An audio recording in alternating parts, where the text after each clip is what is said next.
Di tengah hiruk-pikuk Jakarta yang tak pernah tidur, Aulia berdiri di depan pintu rumah mewah di kawasan Menteng. Tangannya gemetar saat menekan bel. 15 tahun telah berlalu sejak ia terakhir melihat ibunya, sejak hari itu ketika ia ditinggalkan di rumah neneknya di Bandung. Pintu terbuka, dan di hadapannya berdiri seorang wanita yang tampak anggun, tapi matanya penuh kejutan. Aulia. Ya Tuhan, gumam ibunya, Siti, sambil memeluknya erat. Tapi di balik pelukan itu, Aulia merasakan ada sesuatu yang salah. Malam itu, saat mereka duduk di ruang tamu yang mewah, Siti menceritakan alasan ia meninggalkan Aulia. Ayahnya, seorang pengusaha kaya, telah meninggal dalam kecelakaan, dan Siti tak sanggup membesarkan anak sendirian. Tapi Aulia tahu itu bohong. Neneknya pernah bilang ada rahasia besar yang disembunyikan Siti. Aulia memutuskan tinggal sementara di rumah ibunya untuk mencari tahu. Rumah itu penuh barang mewah, tapi kosong dari kehangatan. Siti bekerja sebagai pengacara sukses, sering pulang larut malam. Aulia mulai mengamati. Suatu malam, ia mendengar Siti berbicara di telepon dengan suara lembut, penuh kerinduan. Aku merindukanmu, Rina. Tapi kita harus hati-hati. Aulia terkejut. Rina. Siapa itu? Ia mulai mencari tahu.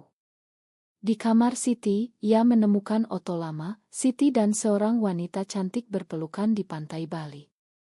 Di belakang oto itu tertulis, cinta kita abadi, Rina. Jantung Aulia berdegup kencang. Apakah ibunya lesbian? Di Indonesia, di mana masyarakat masih penuh prasangka, ini bisa menjadi bom waktu. Keesokan harinya, Aulia bertemu Rina secara tak sengaja. Wanita itu datang ke rumah, membawa dokumen untuk Siti. Rina cantik, dengan senyum hangat dan mata yang penuh empati. Mereka berbincang di teras. Kamu mirip sekali dengan Siti waktu muda, kata Rina. Aulia merasakan getaran aneh di hatinya. Bukan marah, tapi penasaran. Malam itu, Siti mengakui semuanya. Aku mencintai Rina sejak kuliah. Ayahmu tahu, tapi ia memaksa pernikahan kami untuk menutupi skandal keluarga. Setelah ia meninggal, aku tak bisa lagi berpura-pura. Aulia terdiam. Ini menjelaskan mengapa Siti meninggalkannya. Takut Aulia akan menderita karena rahasia itu. Tapi pengakuan itu membuka luka lama. Kenapa kau tinggalkan aku, Bu? Karena takut aku seperti kamu, tanya Aulia dengan suara bergetar. Konflik mulai muncul. Keluarga besar Siti, yang konservatif dan religius, tak tahu apa-apa. Paman Aulia, seorang ulama terkenal di Jakarta, sering datang berkunjung. Ia curiga dengan kehadiran Rina. Siapa wanita itu? Kenapa sering ke sini? Tanyanya pada Siti. Siti berbohong, bilang Rina adalah rekan kerja. Aulia merasa terjebak di tengah. Ia mulai meragukan identitas dirinya sendiri. Di sekolah dulu, ia pernah merasakan ketertarikan pada teman perempuan, tapi ia tekan itu dalam-dalam karena takut dicap abnormal. Kini, melihat ibunya hidup dalam kebohongan, Aulia mulai bertanya apakah ia juga seperti itu. Suatu hari, Aulia bertemu dengan teman lama Siti, seorang aktivis hak asasi manusia bernama Maya. Maya tahu rahasia Siti dan Rina. Di Indonesia, cinta seperti ini masih dianggap dosa. Banyak yang bunuh diri karena tekanan keluarga, cerita Maya. Aulia terkejut. Ia mulai membaca tentang komunitas LGBT di Jakarta, secara diam-diam, tapi semakin dalam ia gali, semakin ia sadar betapa berbahayanya. Ada cerita tentang pernikahan paksa, pengusiran dari keluarga, bahkan kekerasan. Aulia mulai merasa takut untuk ibunya. Celima di bagian ini datang ketika paman Aulia datang tiba-tiba dan melihat Siti dan Rina berpelukan di taman belakang. Apa ini? Bentaknya. Siti panik, tapi Rina berdiri tegar. Ini cinta kami, Pak. Paman marah besar, mengancam akan memberitahu seluruh keluarga. Aulia yang menyaksikan dari jendela harus memilih diam atau membela ibunya. Ia keluar berdiri di depan paman. Ini bukan urusanmu, Om. Tapi kata-kata itu membuat paman semakin marah. Kamu juga terlibat. Keluarga ini akan hancur. Ia pergi dengan amarah, meninggalkan Aulia dan Siti dalam ketakutan. Aulia merasa dunia runtuh. Apakah ini harga yang harus dibayar untuk kebenaran? Siti memeluk Aulia. Maafkan aku, nak. Aku tak ingin kau terlibat. Tapi Aulia bilang aku sudah terlibat sejak lahir. Malam itu mereka berbicara panjang. Siti menceritakan perjuangannya, bagaimana ia menikah dengan ayah Aulia untuk memenuhi harapan keluarga, bagaimana ia menderita dalam pernikahan itu, dan bagaimana Rina menjadi penyelamatnya. Aulia mulai memahami. Tapi tekanan mulai datang dari luar. Teman-teman Siti mulai bergosip, dan kliennya mulai menjauh. Aulia sendiri merasa gelisah di kampusnya di UI, di mana teman-temannya homofobik. Ia mulai bertemu dengan seorang mahasiswi bernama Lina, yang terbuka tentang orientasinya. Lina mengajak Aulia ke pertemuan rahasia komunitas lesbian di Jakarta. Di sini kita bisa jadi diri sendiri, kata Lina. Aulia ragu, tapi ia pergi. Di sana ia melihat banyak wanita seperti ibunya, kuat tapi rapuh. Ia mulai merasakan ketertarikan pada Lina. Tapi ini membuatnya takut. Bagaimana jika keluarga tahu? Bagaimana jika masyarakat menolak? Konflik internal Aulia semakin dalam. Ia mulai menjauh dari Siti, merasa marah karena rahasia itu telah merusak hidupnya. Kenapa kau tak bilang dari dulu? Aku bisa saja hidup normal, bentak Aulia suatu malam. Siti menangis. Aku tak ingin kau menderita seperti aku. Tapi Aulia pergi, meninggalkan rumah. Ia tinggal sementara di rumah teman, mencoba melupakan semuanya. Tapi pikirannya tak bisa tenang. Apakah kebenaran ini berkah atau kutukan? Aulia berjalan sendirian di sepanjang jalan Tamrin, hujan deras membasahi tubuhnya. Ia tak tahu harus kemana. Setelah pertengkaran dengan Siti, ia merasa hilang. Lina meneleponnya. Kamu di mana? Aku khawatir. Aulia akhirnya datang ke apartemen Lina di Kuningan. Di sana untuk pertama kalinya ia menceritakan semuanya. Lina mendengarkan dengan sabar. Aku juga pernah seperti kamu. Keluargaku dari desa, mereka tak paham. Tapi aku memilih jujur pada diri sendiri. Kata-kata itu menyentuh Aulia. Malam itu mereka berbicara sampai pagi. Aulia merasakan kedekatan yang belum pernah ia rasakan sebelumnya. Bukan hanya persahabatan, tapi sesuatu yang lebih dalam. Tapi ia takut. Bagaimana jika ini salah, tanyanya. Lina tersenyum. Cinta tak pernah salah, hanya masyarakat yang salah paham. Sementara itu, di rumah, Siti panik. Paman telah memberitahu seluruh keluarga. Telepon berdering tanpa henti. Adik Siti, seorang guru agama, datang dengan marah. Kak, ini dosa besar. Pikirkan Aulia. Siti membela diri. Aku mencintai Rina dan itu tak mengubah aku sebagai ibu. Tapi adiknya tak mendengar. Ia mengancam akan mengambil hak asuh Aulia meski Aulia sudah dewasa. Rina mendukung Siti. Kita harus hadapi bersama. Tapi Siti tahu ini bisa menghancurkan karirnya. Sebagai pengacara, reputasinya adalah segalanya. Klien mulai membatalkan kontrak, mengatakan mereka tak ingin terkait dengan skandal seperti ini. Aulia kembali ke rumah setelah 3 hari. Ia melihat Siti lelah, mata bengkak karena menangis. "Ma, Bu." Mereka berpeluk. Tapi masalah belum selesai. Paman mengumpulkan keluarga besar untuk pertemuan darurat di rumah keluarga di Bogor. Aulia dan Siti harus datang. Di sana suasana tegang. Paman berdiri seperti hakim. "Siti, kau telah mencemarkan nama keluarga. Kau harus putus dengan wanita itu atau kami akan usir kau." Siti gemetar, tapi ia bilang, "Aku tak bisa. Ini diriku." Aulia melihat ibunya dengan bangga, tapi juga takut. Kemudian paman menoleh ke Aulia. "Dan kamu? Apa kamu juga seperti itu?" Aulia terdiam. Ia ingat Lina. "Itu bukan urusanmu," jawabnya akhirnya. Keluarga gempar. Beberapa sepupu mengejek, yang lain menangis. Mereka memutuskan, Siti dan Aulia diputus hubungan keluarga. Pulang dari Bogor, Aulia dan Siti diam di mobil. "Apa kita salah, Bu?" tanya Aulia. Siti menggeleng. "Tidak, Nak. Mereka yang tak paham. Tapi harga yang dibayar mahal."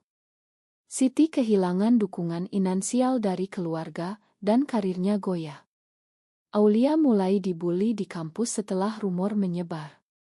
Teman-temannya menjauh, memanggilnya anak lesbian. Ia merasa sendirian, kecuali Lina. Lina menjadi penopangnya. Mereka mulai berkencan secara rahasia. Pertama kali mereka berpegangan tangan di Taman Monas, Aulia merasa bebas. Tapi ketakutan selalu mengintai. "Bagaimana jika orang tahu?" gumam Aulia. Lina bilang, "Kita kuat bersama." Konflik semakin memuncak ketika Rina mendapat ancaman. Seseorang mengirim pesan anonim, "Putus dengan Siti, atau kami publikasikan foto kalian." Rina takut, tapi ia tak mundur. Ia adalah seorang jurnalis, terbiasa dengan risiko. "Ini perjuangan kita," katanya pada Siti. Aulia mendengar dan merasa terinspirasi.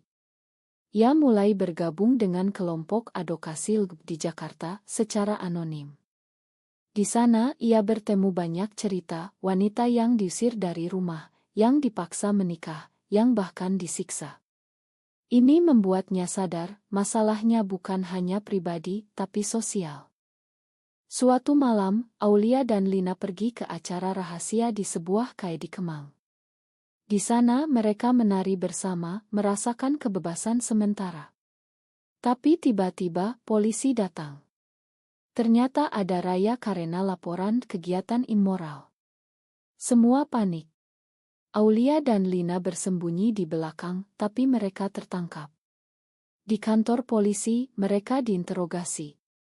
"Apa hubungan kalian?" tanya polisi. Lina diam, tapi Aulia bilang, "Kami teman." Mereka dilepas setelah Siti datang sebagai pengacara. Tapi pengalaman itu traumatis. "Ini Indonesia, Nak. Kita harus hati-hati," kata Siti. Setelah kejadian itu, Aulia mulai ragu. Apakah cinta ini layak untuk risiko sebesar ini? Ia mulai menjauh dari Lina. "Aku tak bisa, Lin, aku takut." Lina sedih, tapi mengerti. "Pilihanku adalah kamu, tapi aku tak bisa memaksa." Aulia kembali ke rumah, merasa hancur. Siti melihat putrinya menderita. "Jangan ulangi kesalahanku, Nak. Jangan hidup dalam kebohongan." Tapi Aulia bingung. Tekanan dari masyarakat, keluarga, dan hati nuraninya bertabrakan. Ia mulai berpikir tentang pergi dari Jakarta, mungkin ke Bandung kembali ke neneknya. Tapi neneknya juga konservatif. Apa yang harus ia lakukan? Hari-hari berikutnya penuh kegelisahan. Aulia tak bisa tidur, memikirkan Lina. Ia merindukannya, tapi takut konsekuensinya. Sementara itu, Siti menghadapi krisis karir. Kantornya mendapat tekanan dari klien besar, yang tak ingin terkait dengan pengacara kontroversial. Siti harus memilih mundur dari kasus-kasus sensitif atau kehilangan pekerjaan. Rina mendukungnya. Kita bisa mulai lagi di tempat lain. Tapi Siti tak mau lari. Aku telah lari terlalu lama.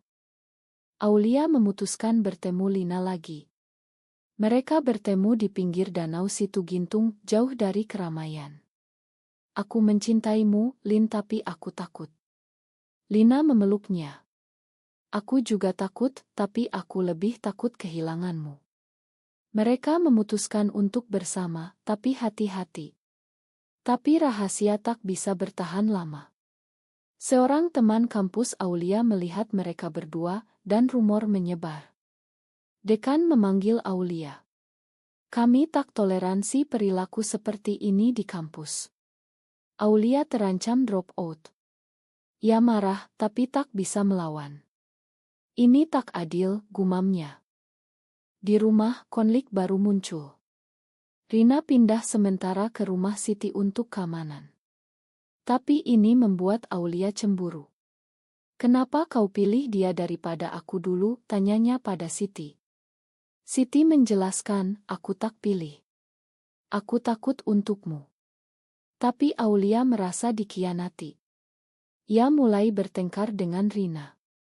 Kau penyebab semuanya, bentak Aulia. Rina, tenang. Aku mencintai ibumu dan aku peduli padamu. Kata-kata itu melunakkan Aulia. Mereka mulai membangun hubungan seperti keluarga. Tapi tekanan dari luar semakin besar. Paman mengirim surat ancaman, kembalilah ke jalan yang benar, atau kami akan laporkan ke polisi. Di Indonesia, meski tak ada undang-undang khusus, diskriminasi terhadap sering terjadi. Siti memutuskan melawan. Ia bergabung dengan organisasi hak menjadi pengacara untuk kasus-kasus serupa. Ini membuatnya menjadi target. Media mulai menulis tentangnya dengan judul sensasional, pengacara terkenal terlibat skandal lesbian. Siti kehilangan lebih banyak klien, tapi mendapat dukungan dari komunitas. Aulia, terinspirasi, mulai berbicara terbuka dengan teman-temannya yang mendukung. Ia membentuk kelompok kecil di kampus untuk diskusi tentang hak. Tapi ini berisiko. Suatu hari, ia mendapat ancaman online, hati-hati, atau kau akan seperti yang lain. Ia takut, tapi Lina di sisinya. Kita tak sendirian. Mereka mulai merencanakan masa depan, mungkin pindah ke Yogyakarta, di mana komunitas lebih terbuka. Celima di bagian ini datang ketika keluarga besar datang ke rumah. Dipimpin paman, mereka menuntut Siti bertobat. Kau harus menikah lagi dengan pria, kata paman. Siti menolak. Aku bahagia seperti ini. Pertengkaran hebat terjadi. Aulia berdiri membela ibunya. Cukup. Ini hidup kami. Tapi seorang sepupu marah dan mendorong Aulia. Rina campur tangan dan kekacauan terjadi. Polisi dipanggil, tapi untungnya tak ada laporan.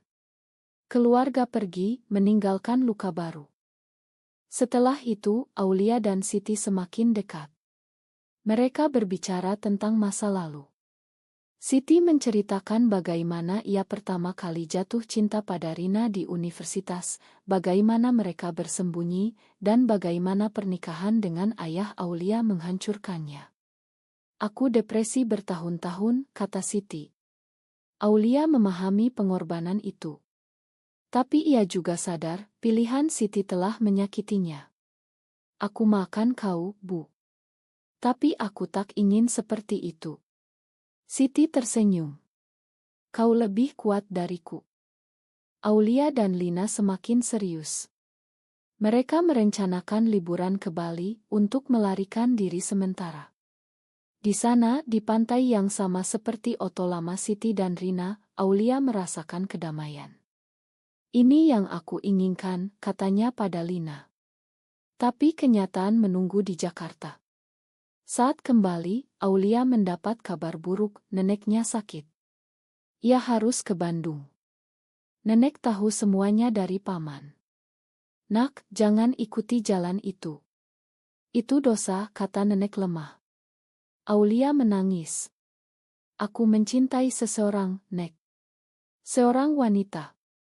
Nenek terkejut, tapi tak marah. Aku tak paham, tapi aku sayang kamu. Ini menjadi titik balik. Aulia merasa ada harapan. Kembali ke Jakarta, Aulia lebih tegar. Ia memutuskan untuk lulus kuliah dan mencari kerja yang mendukung Haklud. Siti bangga. Tapi masalah belum berakhir. Rina mendapat tugas investigasi tentang diskriminasi LGBT, dan ia menjadi target kelompok radikal. Suatu malam, mobilnya dirusak. Ini peringatan, kata catatan yang ditemukan. Siti panik. Kau harus berhenti. Tapi Rina bilang, ini perjuangan kita semua. Aulia merasa bertanggung jawab. Ia mulai membantu Rina dalam penelitiannya secara rahasia. Mereka menemukan banyak kasus wanita yang dipaksa terapi konversi, yang diusir dari pekerjaan. Ini membuat Aulia marah.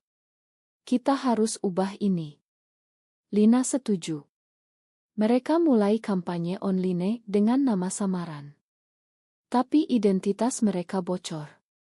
Aulia mendapat ancaman langsung. Hentikan atau keluargamu menderita. Tekanan mencapai puncak ketika Siti dipecat dari kantornya. Kami tak bisa toleransi ini, kata bosnya. Siti hancur, tapi ia memutuskan membuka praktik sendiri, fokus pada kasus hak manusia. Rina mendukung. Kita bisa bangun bersama. Aulia melihat ini sebagai inspirasi. Ia memutuskan untuk terbuka pada Lina sepenuhnya. Aku ingin bersama selamanya. Lina bahagia. Tapi mereka tahu, di Indonesia, pernikahan sejenis tak mungkin. Mereka memilih hidup bersama secara diam-diam. Konflik akhir muncul ketika paman datang lagi, kali ini dengan proposal, nikahi sepupumu, Aulia. Kami akan makan semuanya. Aulia menolak. Aku tak bisa bohong. Paman marah, tapi ia melihat ketegaran Aulia. Kau akan menyesal. Ia pergi, tapi kali ini tak ada ancaman. Mungkin ada sedikit pemahaman. Aulia mulai merasakan perubahan dalam dirinya. Dari gadis yang takut, ia menjadi wanita yang berani. Ia menulis esai tentang pengalamannya, dipublikasikan di media independen. Respons beragam, dukungan dari komunitas, tapi juga hujatan dari yang konservatif. Ini membuatnya terkenal di kalangan aktivis. Lina bangga. Kau pahlawanku. Siti dan Rina juga semakin kuat. Mereka merencanakan pergi ke luar negeri untuk liburan, mungkin ke negara yang lebih toleran. Tapi mereka tahu, Indonesia adalah rumah. Kita harus ubah dari dalam, kata Siti. Aulia setuju. Ia mulai berbicara di forum kecil, menceritakan ceritanya. Banyak yang terinspirasi. Tapi ada pengkhianatan. Seorang teman dekat Lina, yang iri, membocorkan lokasi pertemuan komunitas. Kelompok anti-LGBT datang membuat keributan. Aulia terluka ringan dalam kekacauan itu. Di rumah sakit, Siti dan Rina di sisinya. Ini harga yang kita bayar, kata Aulia. Lina menangis. Aku tak ingin kehilanganmu. Pengalaman itu membuat mereka lebih hati-hati, tapi tak mundur. Aulia pulih, dan ia memutuskan untuk lebih aktif. Ia bergabung dengan Ngo Internasional yang fokus pada hak di Asia Tenggara. Ini memberinya harapan. Tapi konflik internal masih ada. Ia bertanya pada diri sendiri, apakah semua ini layak? Jawabannya ya, karena ia telah menemukan diri sejati. Tahun berlalu, tapi perjuangan tak pernah berakhir. Aulia kini bekerja sebagai aktis penuh waktu. Ia dan Lina hidup bersama di apartemen kecil di Jakarta Selatan. Mereka bahagia meski harus bersembunyi. Siti dan Rina juga demikian. Karir Siti bangkit kembali dengan klien dari komunitas progresi. Tapi luka lama masih ada. Keluarga besar tak pernah menghubungi lagi, kecuali nenek yang sesekali menelepon Aulia. Suatu hari, Aulia mendapat undangan dari paman. Datanglah ke pernikahan sepupumu. Aulia ragu, tapi ia pergi. Di sana suasana canggung. Paman mendekat. Aku lihat beritamu. Kau berani. Aulia terkejut. Apa kau paham sekarang? Paman menggeleng. Tidak sepenuhnya, tapi aku tak ingin kehilangan keluarga. Ini menjadi rekonsiliasi kecil. Tak semua berubah, tapi ada kemajuan. Aulia merenungkan perjalanannya. Dari Reni yang mengejutkan, ke penemuan rahasia, ke perjuangan dan pengorbanan. Ia telah kehilangan banyak teman, keluarga, ketenangan. Tapi ia mendapat lebih, cinta sejati, identitas, dan tujuan. Siti bilang, kau telah mengajari aku banyak, nak. Aulia tersenyum. Kita saling mengajari. Di akhir cerita, Aulia berdiri di balkon, memandang kota Jakarta yang gemerlap. Ia bertanya pada dirinya, apakah semua pilihan ini benar?